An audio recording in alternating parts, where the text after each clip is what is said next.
నమస్తే welcome to story board 4 రోజుల్లో దాదాపు 10,000 కేసులు దేశంలో కరోనా వైరస్ కట్టలు తెంచుకొని విస్తరిస్తోంది 24 గంటల్లో దాదాపు 4,000 కొత్త కేసులు నమోదయ్యాయి మరో 24 గంటల్లోనే దేశంలో కరోనా బాధితుల సంఖ్య 50,000 దాటే అవకాశం కనిపిస్తోంది దేశంలోని 3 రాష్ట్రాల్లోనే సగానికి పైగా కేసులున్నాయి వైరస్ విస్తరిస్తున్న సమయంలో కేంద్ర రాష్ట్రాలు ఇస్తున్న సడలింపులు దేనికి సంకేతం ఇలా చేస్తే వైరస్ అదుపులోకి వస్తుందా ముప్పు పొంచి ఉంది జాగ్రత్త అని ప్రపంచ ఆరోగ్య సంస్థ హెచ్చరిస్తోంది జూన్ 2వ వారం నాటికి భారత్లో వైరస్ విజృంభిస్తుందని కొన్ని సంస్థలు ప్రకటించాయి మొన్నటి వరకు రోజు 2,000 లోపున్న కొత్త కేసులు ఒక్కసారిగా 4,000 వరకు చేరుకున్నాయి 24 గంటల్లో 3,990 కేసులు నమోదు కావడం దేనికి నిదర్శనం భారత్లో సమూహ వ్యాప్తి మొదలైందా దేశవ్యాప్తంగా వైరస్ ఎలా విస్తరిస్తోంది దాన్ని కట్టడి చేయడానికి ప్రభుత్వం ఎలాంటి చర్యలు తీసుకుంటోంది ఇలాంటి అంశాలపై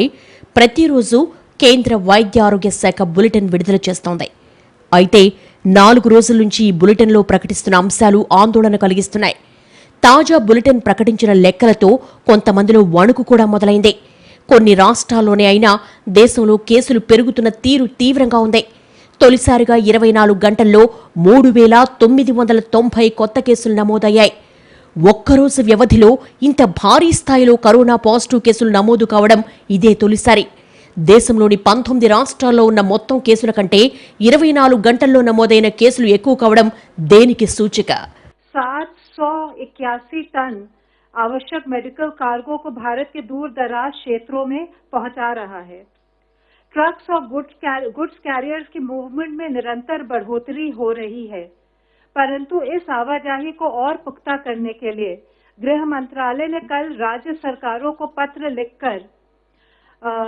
आपदा प्रबंधन अधिनियम के अंतर्गत जो दिशा निर्देश जारी किए गए थे उसकी तरफ उनका ध्यान आकृष्ट किया है దేశంలో కరోనా బాధితుల సంఖ్య 46,433కు చేరింది కేసుల తీవ్రత ఇలాగే కొనసాగితే మరో 24 గంటల్లోనే 50,000 దాటనుంది 72 గంటల్లో దాదాపు 8,000 కొత్త కేసులు నమోదయ్యాయి ఇప్పటి వరకు 12,726 మంది కరోనా నుంచి కోలుకొని డిశ్చార్జ్ కాగా 1,568 మంది మృతి చెందారు ప్రస్తుతం దేశంలో 32,138 కరోనా యాక్టివ్ కేసులున్నాయి కేసులు వేగంగా పెరుగుతూ ఉండడంతో కేంద్ర ప్రభుత్వం కీలక నిర్ణయం తీసుకుంది కరోనా మహమ్మారి కట్టడికి దేశవ్యాప్తంగా ఇంటింటి సర్వే చేపట్టాలని నిర్ణయించింది గడిచిన 24 గంటల్లో 195 మంది మరణించారు దీంతో మహమ్మారి బారిన పడి మరణించిన వారి సంఖ్య 1,500కు ఎగబాకింది 1,020 మంది కోలుకొని డిశ్చార్జ్ అయ్యారని కేంద్ర ఆరోగ్య మంత్రిత్వ శాఖ ప్రకటించింది कोविड-19 के 1993 कंफर्म केसेस आए हैं जिससे कि हमारी टोटल कंफर्म केसेस की संख्या अब 35,043 केसेस हो चुकी है इनमें से 25,007 cases presently active medical supervision में हैं अगर हम पिछले 24 घंटे में देखें तो 564 पेशेंट्स क्योर हो चुके हैं जिससे कि हमारी total tally of recovered cases बढ़कर अब 8,888 हो चुकी है इस तरीके से हम देखते हैं तो हम पाते हैं कि हमारा रिकवरी रेट निरंतर बढ़ते हुए अब 25.37% हो चुका है దేశవ్యాప్తంగా నమోదైన కేసుల సంఖ్యలో సగానికి పైగా మహారాష్ట్ర గుజరాత్ ఢిల్లీలోనే ఉన్నాయి అత్యధికంగా మహారాష్ట్రలో 14,541 కరోనా బాధితులున్నారు గుజరాత్లో 5,804 ఢిల్లీలో 4,898 తమిళనాడులో 3,550 రాజస్థాన్లో 3,061 మధ్యప్రదేశ్లో 2,942 ఉత్తరప్రదేశ్లో 2,776 కరోనా కేసులు నమోదయ్యాయి కేసుల సంఖ్య పెరుగుతున్నా వైరస్ బారి నుంచి కోలుకునే వారి సంఖ్యను సూచించే రికవరీ రేటు 27.4% పెరగడం కొంత ఊరట కల్పించే అంశం కేసుల సంఖ్య రెట్టింపయ్యే సమయం కూడా కాస్త పెరిగింది కొత్త కేసులు ఎక్కువ సంఖ్యలో నమోదవుతున్న ప్రాంతాలతో పాటు కేసుల తీవ్రత ఉన్న జిల్లాల్లో కేంద్ర బృందాలు పర్యటిస్తున్నాయి పశ్చిమ బెంగాల్లో కరోనా తీవ్రత ఒక్కసారిగా పెరిగింది కేవలం ఒక్క రోజులోనే రాష్ట్రంలో కరోనా వైరస్ సోకిన వారిలో 98 మంది మృత్యువాత పడ్డారు కొత్తగా 296 కేసులు నిర్ధారణ అయ్యాయి రాష్ట్రంలో మొత్తం 1,259 కేసులు నిర్ధారణ కాగా 218 మంది కోలుకున్నారు కేంద్ర బృందం పశ్చిమ బెంగాల్లో పర్యటించి వెళ్లిన మరునాడే మరణాల సంఖ్యలో భారీ పెరుగుదల నమోదైంది పశ్చిమ బెంగాల్లో కేసులు మరణాల సంఖ్య బహిరంగపరచడం లేదని బీజేపీ నేతలు చేస్తున్న అనుమానాలకు బలం చేకూరుస్తున్నాయి తాజా గణాంకాలు దేశంలో వైరస్ వల్ల అత్యధిక మరణాల రేటు ఇక్కడే ఉండడం ఆందోళన కలిగిస్తోంది. ప్రస్తుతం పశ్చిమ బెంగాల్లో కోవిడ్ మరణాల రేటు 12.8గా ఉంది. పశ్చిమ బెంగాల్లో టెస్టుల సంఖ్య కూడా తక్కువగానే ఉందన్న ఆరోపణలున్నాయి. కరోనా వైరస్ ధాటికి మహారాష్ట్ర ఉక్కిరిబిక్కిరవుతోంది. రాష్ట్రంలో కరోనా పాజిటివ్ సంఖ్య భారీగా పెరుగుతూ ఉండడం ఆందోళన కలిగిస్తోంది. 24 గంటల్లో 1567 కొత్త కేసులు, 35 మరణాలు సంభవించాయంటే వైరస్ తీవ్రత ఏ విధంగా ఉందో అర్థం చేసుకోవచ్చు. మహారాష్ట్రలో ఒక్కరోజే నమోదైన కేసుల సంఖ్య తెలంగాణలో ఇప్పటివరకు నమోదైన మొత్తం కేసుల కంటే చాలా ఎక్కువగా ఉంది. మహారాష్ట్రలో మొత్తం కేసుల సంఖ్య 14,541కి చేరగా 583 మంది మృత్యువాత పడ్డారు. వీటిలో ఎక్కువ కేసులు ముంబై నగరంలోనే బయటపడ్డట్టుగా ప్రభుత్వం పేర్కొంది. ముంబైలోనూ కొన్ని ప్రాంతాల్లో కేసులు పెరుగుతున్న తీరు ప్రమాద గంటికలు మోగిస్తోంది. గుజరాత్లో ఒకే రోజు 376 కేసులు నమోదయ్యాయి. మొత్తం కేసుల సంఖ్య 5,804కు చేరగా ఇప్పటివరకు 319 మంది ప్రాణాలు కోల్పోయారు. దేశ రాజధాని ఢిల్లీలోనూ ఒకే రోజు 349 కొత్త కేసులు నిర్ధారణ అయ్యాయి. దీంతో ఢిల్లీలో ఈ వైరస్ బారిన పడిన వారి సంఖ్య 4,898కి చేరింది. తమిళనాడులోనూ వైరస్ తీవ్రత అనూహ్యంగా పెరిగింది. కోయంబేడు ఘటనతో ఒక్కరోజే రాష్ట్రంలో 527 కేసులు నిర్ధారణ అయ్యాయి. మధ్యప్రదేశ్లోనూ కోవిడ్ ఉధృతి కొనసాగుతోంది. ఆంధ్రప్రదేశ్లో కరోనా వైరస్ తీవ్రత రోజురోజుకు పెరుగుతూనే ఉంది. ఆంధ్రప్రదేశ్లో ఒక్కరోజే 67 పాజిటివ్ కేసులు నిర్ధారణ కావడంతో మొత్తం బాధితుల సంఖ్య 1650కి చేరింది. వైరస్ను అదుపు చేయడంలో తెలంగాణ కొంత మెరుగ్గా ఉంది. దేశంలో సగానికి పైగా కేసులు 3 రాష్ట్రాల్లోనే ఉన్నాయి. మొత్తం మీద డజను రాష్ట్రాలు దేశాన్ని భయపెడుతున్నాయి. వాటిలో కొత్తగా నమోదవుతున్న కేసులు, మరణాలు కళ్లెం పట్టం లేదు. కోలుకుంటున్న వారి సంఖ్య పెరుగుతూ ఉండడం శుభపరిణామమే అయినా కొత్త కేసుల తీవ్రత ఎక్కువవుతోంది. కొద్ది రోజుల క్రితం వరకు రోజుకు సగటున 1000 చొప్పున కొత్త కేసులు వస్తుండగా 3 రోజుల నుంచి ఇవి 2000 దాటాయి. తాజాగా 4000కు చేరుకున్నాయి. మహారాష్ట్రలో పరిస్థితి అదుపు తప్పినట్లే కనిపిస్తోంది. పరిస్థితి ఇలాగే కొనసాగితే మహారాష్ట్ర ఇటలీలా మారుతుందంటున్నారు.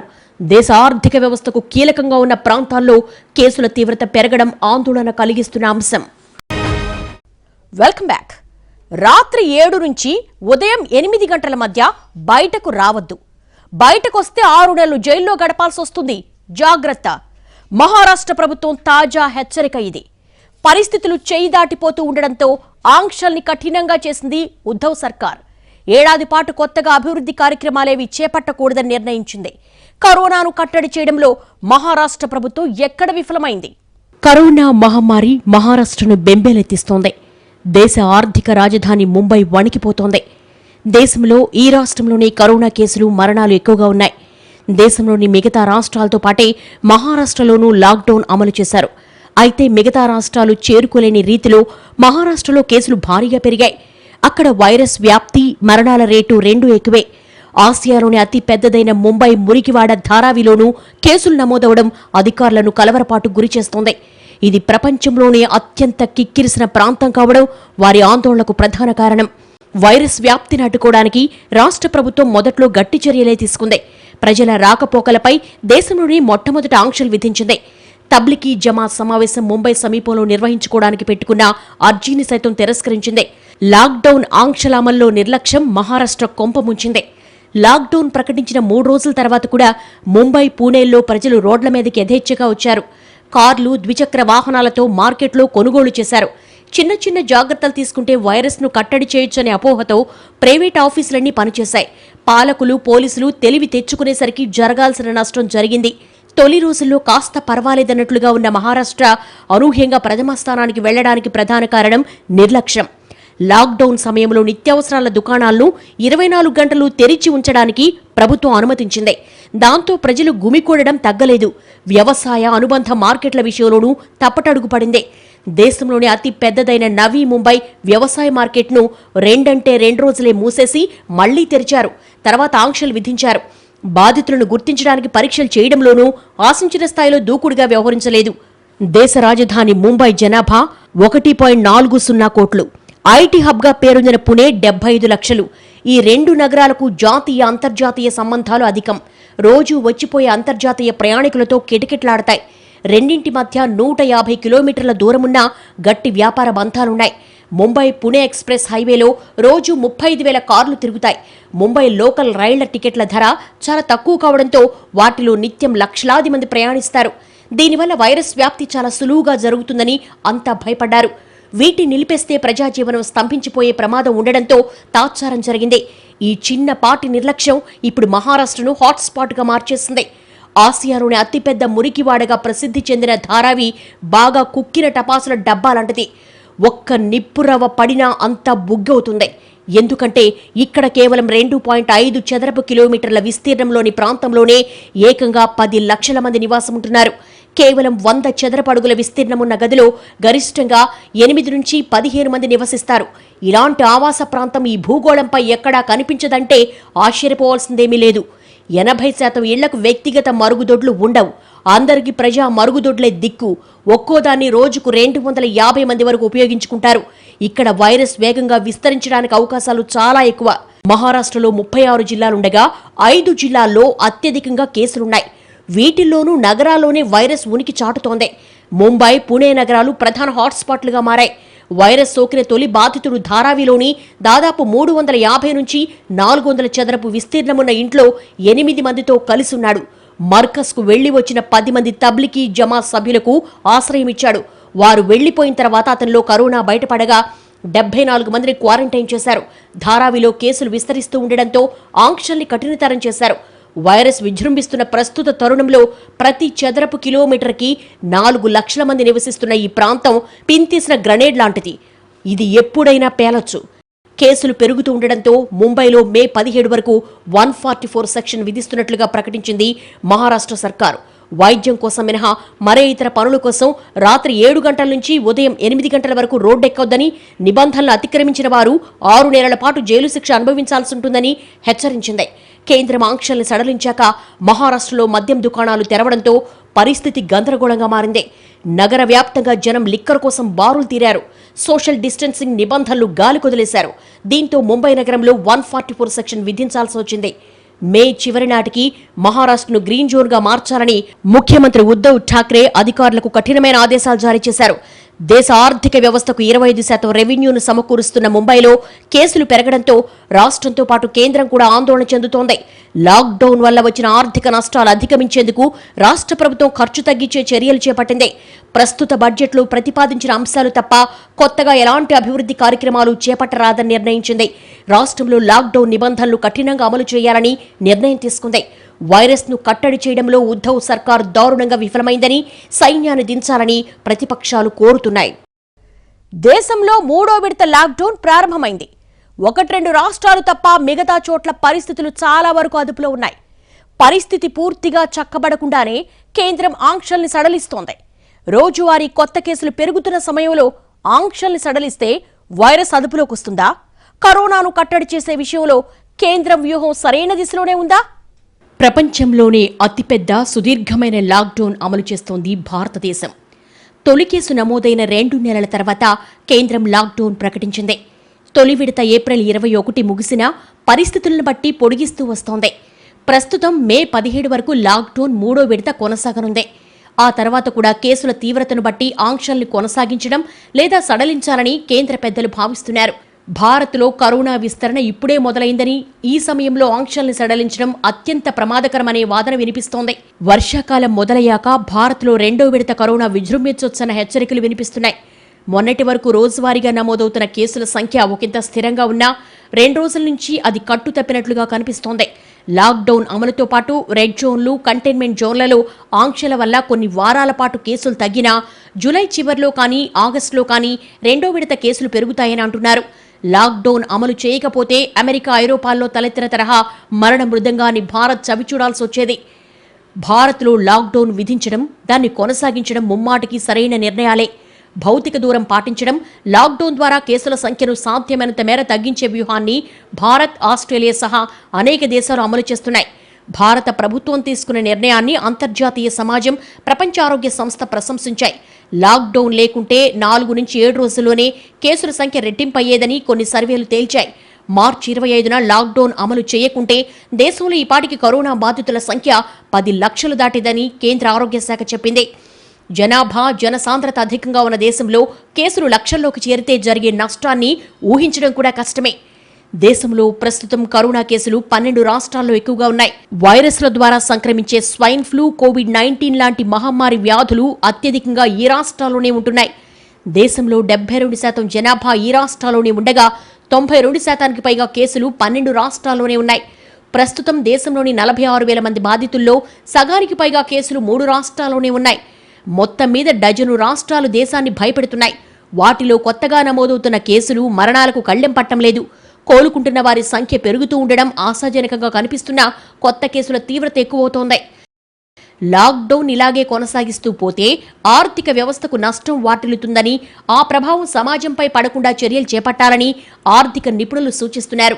42 రోజుల సుదీర్ఘ లాక్డౌన్ వల్ల దేశంలో ఇప్పటికే అధికారిక లెక్కల ప్రకారమే 17 లక్షల కోట్ల రూపాయలు నష్టపోయింది.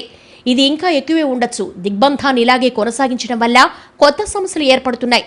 ప్రభుత్వానికి వచ్చే ఆదాయం తగ్గిపోవడం, మరోవైపు వైద్యం, వైరస్ వ్యాప్తిని అడ్డుకోవడానికి భారీగా ఖర్చు చేయాల్సి రావడం ప్రభుత్వానికి భారంగా మారుతోంది.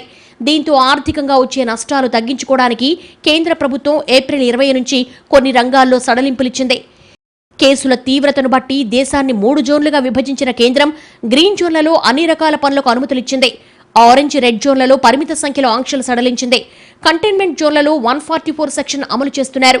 గ్రీన్ జోన్లలో ఉన్న ప్రాంతాల్లో ఆర్థిక కార్యకలాపాలు చిన్నగా ఊపందుకున్నాయి.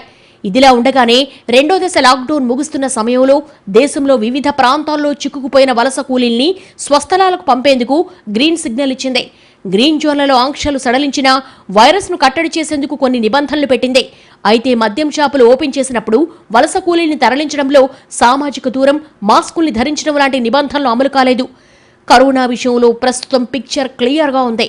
దేశంలోని కొన్ని రాష్ట్రాల్లో ఒక్క కేసు కూడా లేదు. మరికొన్ని రాష్ట్రాల్లో చాలా స్వల్పంగా ఉన్నాయి. ఇంకొన్ని రాష్ట్రాల్లో పరిస్థితి అదుపులోకి వస్తోంది. 12 రాష్ట్రాల్లో కేసులు అధికంగా ఉన్నాయి.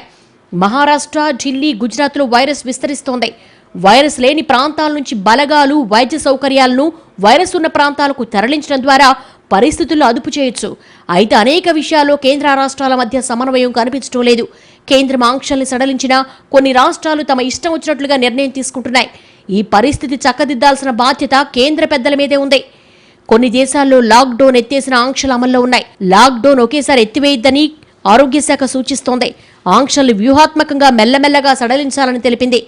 ఆంక్షల్ని సడలించినా భారీగా పరీక్షలు చేయడం అవసరమనేది మరో సూచన.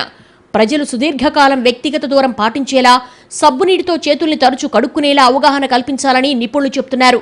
వైరస్ను అదుపు చేసే విషయంలో సహనం, నిఘా, అప్రమత్తత మాత్రం ఎప్పటికీ అవసరమే. ఆర్థిక వ్యవస్థ ముఖ్యమని ప్రజల ఆరోగ్యాన్ని నిర్లక్ష్యం చేస్తే ఆ తర్వాత చింతించడానికి అవకాశం కూడా ఉండకపోవచ్చు. ఇది వాళ్ళ స్టోరీ బోర్డ్. మరో అంశంతో మళ్ళీ కలుద్దాం.